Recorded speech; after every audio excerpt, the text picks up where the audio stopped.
Indian ഭരണഘടന ഉറപ്പു നൽകുന്ന മൗലികാവകാശങ്ങളിൽ പ്രധാനപ്പെട്ട ഒന്നാണ് അഭിപ്രായ സ്വാതന്ത്ര്യം എന്ന് നമുക്കറിയാം. പക്ഷേ നമ്മുടെ നാട്ടിൽ ഈ അഭിപ്രായ സ്വാതന്ത്ര്യം പലരും ദുരുപയോഗം ചെയ്യുകയാണ് എന്നൊരു അഭിപ്രായം പരക്കുണ്ട്. അതിന് അഭിപ്രായ ദുസ്വാതന്ത്ര്യം എന്ന് പറഞ്ഞാലും തെറ്റില്ല. ഈ ജൂൺ 26 സഖാബ് എളമരം കരീം ദേശാഭിമാനി പത്രത്തിൻ്റെ എഡിറ്റോറിയൽ പേജിൽ എഴുതിയ ലേഖനത്തിലും ഇങ്ങനെ ഒരു സൂചനയുണ്ട്. ഇവിടെ അഭിപ്രായ സ്വാതന്ത്ര്യത്തിൻ്റെ ദുരുപയോഗമാണ് നടക്കുന്നത്. അഖിലേന്ത്യാ അടിസ്ഥാനത്തിൽ പത്രങ്ങൾക്കെതിരെ അല്ലെങ്കിൽ മാധ്യമങ്ങൾക്കെതിരെ നടക്കുന്ന അതിക്രമങ്ങളുമായിട്ട് താരതമ്യം ചെയ്യുമ്പോൾ കേരളത്തിൽ അതിനോട് തുലനം ചെയ്യാവുന്ന ഒരു സംഭവം പോലുമില്ല. ഇവിടെ അപവാദ പ്രചരണമാണ് നടക്കുന്നത്. മുഖ്യമന്ത്രിയെക്കുറിച്ച്, അദ്ദേഹത്തിൻ്റെ കുടുംബാംഗങ്ങളെക്കുറിച്ച്, അദ്ദേഹത്തിൻ്റെ പാർട്ടിയെക്കുറിച്ച്, അദ്ദേഹത്തിൻ്റെ സർക്കാരിനെക്കുറിച്ചൊക്കെ വലിയ തോതിലുള്ള അപവാദ പ്രചരണമാണ് ചിലർ നടത്തുന്നത് എന്നാണ് അദ്ദേഹം പറഞ്ഞത്. അദ്ദേഹം പറഞ്ഞ് നാക്കെടുക്കുന്നതിന് മുമ്പ് അതിന് ഒരു ദൃഷ്ടാന്തം നമ്മുടെ നാട്ടിൽ പൊങ്ങി വന്നു. അതായത് ദേശാഭിമാനിയുടെ പത്രാധിപ സമിതിയിൽ പ്രമുഖനായിരുന്ന ജി ശക്തിധരൻ ഫേസ്ബുക്കിലിട്ട ഒരു പോസ്റ്റ്. അതിൻ്റെ ഒരു ഭാഗം ഇംഗ്ലീഷിലും ഒരു ഭാഗം മലയാളത്തിലുമാണ്. ആ ഇംഗ്ലീഷിൽ എഴുതിയ ഭാഗത്ത് അദ്ദേഹം നമ്മുടെ കേരള മുഖ്യമന്ത്രിക്കും അദ്ദേഹത്തിൻ്റെ മന്ത്രിസഭയിലെ മറ്റൊരംഗത്തിനും അദ്ദേഹത്തിൻ്റെ മകളുടെ ഭർത്താവിനും എതിരെ ഗുരുതരമായ ആരോപണം ഉന്നയിച്ചിരുന്നു. മകളുടെ ഭർത്താവിനെക്കുറിച്ച് പറഞ്ഞ കാര്യം ഞാനിവിടെ ആവർത്തിക്കുന്നില്ല. അത്രയും അപവാദ സ്വഭാവമുള്ള ഒന്നാണ്. മന്ത്രിസഭയിലെ അംഗത്തിനെതിരായിട്ടുള്ള ആരോപണം എന്ന് പറഞ്ഞാൽ ഇദ്ദേഹത്തിനെതിരായിട്ടുള്ള ആരോപണത്തിൻ്റെ തുടർച്ചയായിട്ടാണ്. ആരോപണത്തിൻ്റെ ചുരുക്കം ഇതാണ്: ചെത്തുതൊഴിലാളിയുടെ മകനായി ജനിച്ച ട്രില്യണറായി മാറിയ, ശതകോടീശ്വരനായി മാറിയ എന്ന് വേണമെങ്കിൽ നമുക്ക് മലയാളത്തിൽ പറയാം, ഒരു നേതാവ്. അദ്ദേഹം തിരുവനന്തപുരം മുതൽ ടൈം സ്ക്വയർ വരെ പ്രസിദ്ധനാണ് എന്ന് പറയുമ്പോൾ സൂചന നീളുന്നത് മുഖ്യമന്ത്രിയിലേക്ക് തന്നെയാണ്. അദ്ദേഹം ചെത്തുതൊഴിലാളിയുടെ മകനാണ്. അതിസമ്പന്നനായോ ശതകോടീശ്വരനായോ എന്ന് നമുക്കറിയില്ല. പക്ഷേ ആളുകൾ അങ്ങനെ ആരോപിക്കുന്നുണ്ട്. അങ്ങനെ ആരോപണം ഉള്ള ഒരാൾ, അദ്ദേഹം തിരുവനന്തപുരം മുതൽ ടൈം സ്ക്വയർ വരെ എന്ന് പറയുമ്പോൾ സൂചന വളരെ വളരെ വ്യക്തമാണ്. കലൂരെ ദേശാഭിമാനി ഓഫീസിൽ വന്ന് ഏതോ ഒരു വൻ തോക്കിൽ നിന്ന് ലഭിച്ച ഒരു വലിയ സംഖ്യ അവിടെ വെച്ച് എണ്ണി തിട്ടപ്പെടുത്തി കാറിൻ്റെ ഡിക്കിയിൽ വെച്ച് കൊണ്ടുപോയി. അന്ന് കൂടെ ആ കാറിൽ യാത്ര ചെയ്ത ആൾ ഇന്നിപ്പോൾ കേരള സംസ്ഥാനത്ത് മന്ത്രിയാണ് എന്നാണ് പറയുന്നത്. കേരള മന്ത്രിസഭയിൽ 20 മന്ത്രിമാരുണ്ട്. അതിൽ CPMകാർ പകുതി കൂടുതലാണ്. ഇതിലേത് മന്ത്രിയാണ് അന്ന് പോയത് നമുക്കറിയില്ല. ഏതായാലും വീണ ജോർജോ അല്ലെങ്കിൽ അബ്ദുറഹിമാനോ ആയിരിക്കാൻ സാധ്യതയില്ല. മറ്റേതെങ്കിലും മന്ത്രിയായിരിക്കും. കാരണം ഇവർ രണ്ടുപേരും അന്ന് CPMൽ ചേർന്നിട്ടില്ല.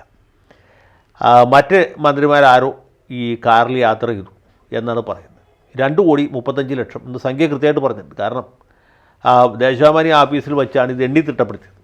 അന്ന് ഈ നോട്ടെണ്ണുന്ന യന്ത്രം കണ്ടുപിടിച്ചിട്ടില്ല എന്ന കാര്യം വ്യക്തമാണ്. ഇത് വളരെ മുമ്പ് നടന്നൊരു സംഭവമാണ്. ഏത് വർഷം, ഏത് മാസം, ഏത് തീയതി എന്നൊന്നും വ്യക്തമല്ല. ഇത് ശക്തിധരനും അദ്ദേഹത്തിൻ്റെ കുടുംബാംഗങ്ങൾക്കുമെതിരെ നിരന്തരമായി നടക്കുന്ന സൈബർ ആക്രമണത്തിൽ മനം നൊന്നിട്ടാണ് അദ്ദേഹം ഇങ്ങനെ വെളിപ്പെടുത്തൽ നടത്തിയിട്ടുള്ളതും ഇതുപോലുള്ള വെളിപ്പെടുത്തലുകൾ ഇനിയും നടത്തും എന്നുമാണ് അദ്ദേഹം സൂചിപ്പിക്കുന്നത്. അങ്ങനെ നടന്നുകൊണ്ടിരിക്കുന്ന സാഹചര്യത്തിൽ ശക്തിധരനെ പോലെ മുതിർന്ന ഒരു പത്രപ്രവർത്തകൻ, അത് ദേശാഭിമാനി വളരെ കാലം പ്രവർത്തിച്ച ഒരാൾ പറയുമ്പോൾ ജനങ്ങൾ കുറച്ച് പേരെങ്കിലും ഇത് ശരിയാണെന്ന് വിചാരിക്കാൻ സാധ്യതയുണ്ട്.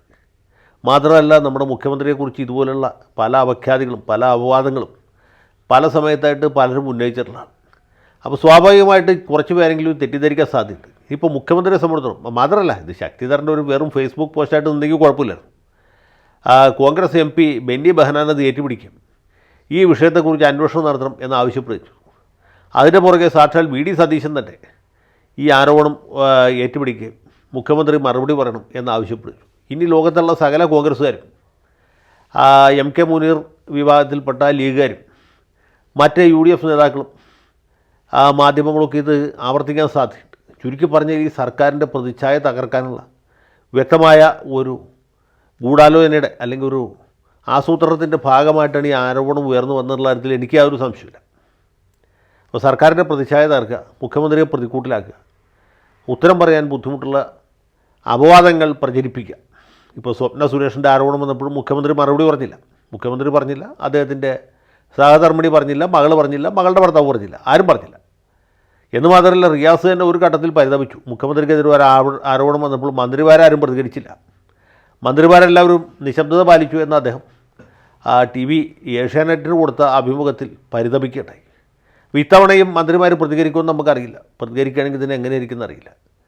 മുഖ്യമന്ത്രി മാനനഷ്ട കേസ് കൊടുക്കൂ എന്ന് എനിക്ക് തോന്നുന്നത് സാധ്യത കുറവാണ്. മുഖ്യമന്ത്രി ഇപ്പോൾ ചെയ്യേണ്ടതെന്ന് വെച്ചാൽ ഉടനെ തന്നെ തിരുവനന്തപുരം മജിസ്ട്രേറ്റ് കോടതിയിൽ നേരിട്ട് ഹാജരായി പണ്ട് KM മാത്യു ദേശാഭിമാനിക്കെതിരെ കൊടുത്ത പോലെ ഒരു മാനനഷ്ട കേസ് ക്രിമിനലായിട്ടും പുറകെ ഒരെണ്ണം സിവിലായിട്ടും കൊടുക്കണം എന്നുള്ളതാണ്.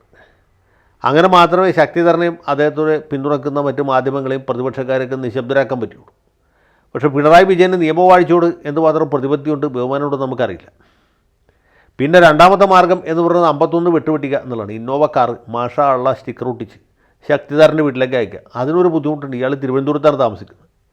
കണ്ണൂരോ തലശ്ശേരിയിലോ അല്ലെങ്കിൽ മൊറാഴയിലോ തില്ലങ്കേരിയിലോ ഒന്നുമല്ല, വടകര താലൂക്കിൽ പോലുമല്ല.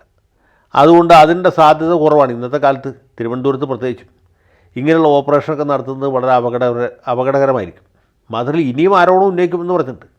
അപ്പോൾ ഇപ്പോഴത്തെ നിലയ്ക്ക് ഏറ്റവും അനുകരണീയമായ ഒരു മാതൃക എന്ന് പറയുന്നത് KT ജലീലിനെ രംഗത്ത് കൊണ്ടുവരിക എന്നുള്ളതാണ്. ഇപ്പോൾ ഈ വലിയ പെരുന്നാൾ കഴിഞ്ഞ ഉടനെ തന്നെ ജലീലിൻ്റെ അടുത്തുനിന്ന് ഒരു പരാതി എഴുതി മേടിക്കുക. G ശക്തിധരൻ എന്ന മുൻ പത്രപ്രവർത്തകൻ രാജ്യത്ത് കലാപം ഉണ്ടാക്കാൻ ശ്രമിക്കും, അതുകൊണ്ട് അദ്ദേഹത്തെ പൂട്ടണം എന്നൊരു അപേക്ഷ എഴുതി കൊടുത്താൽ മതി. ഫോർട്ട് പോലീസ് സ്റ്റേഷനിൽ കൊടുക്കുക. അവിടെ കൊടുത്ത ഉടനെ തന്നെ പോലീസിന് വിട്ട് ശക്തിധരനെ അവിടെ നിന്ന് അറസ്റ്റ് ചെയ്യിക്കുക. എന്നിട്ട് അദ്ദേഹത്തിൻ്റെ വായിൽ വല്ല പ്ലാസ്റ്റർ ഒട്ടിക്കുക, അല്ലെങ്കിൽ വല്ല അവലോസ് പൊടി വായിലിട്ട് കൊടുക്കുക. കാരണം വാ തുറന്ന് പറയാതിരിക്കാൻ വേണ്ടി. എന്നിട്ട് ജാമ്യാപേക്ഷ വരുമ്പോൾ അതിനെ ശക്തമായിട്ട് എതിർക്കുക, അത് തള്ളിക്കുക, ബാക്കി കാര്യങ്ങൾ മുന്നോട്ട് കൊണ്ടുപോകുക. അത് ഞാൻ നോക്കിയിട്ടൊരു വഴി ഇപ്പോൾ കാണുന്നു. അല്ലെങ്കിൽ ഈ കൈതോലപ്പായിൽ പൊതിഞ്ഞു കൊണ്ടുപോയി എന്നുള്ള ആരോപണം ഈ നാട്ടിലെ സാധാരണക്കാർ വിശ്വസിക്കുന്ന ഒരു സാഹചര്യം ഉണ്ടാവും. അത് ഒഴിവാക്കുന്നതാണ് സർക്കാരിന് നല്ലത്, മുന്നണിക്ക് നല്ലത്, പാർട്ടിക്ക് നല്ലത്, പിണറായി വിജയനും നല്ലത്. കൂടുതൽ വാർത്തകളും വിശേഷങ്ങളും നിങ്ങളിലേക്ക് എത്താൻ ABC മലയാളം സബ്സ്ക്രൈബ് ചെയ്യുക, ബെൽ ബട്ടണും അമർത്തുക.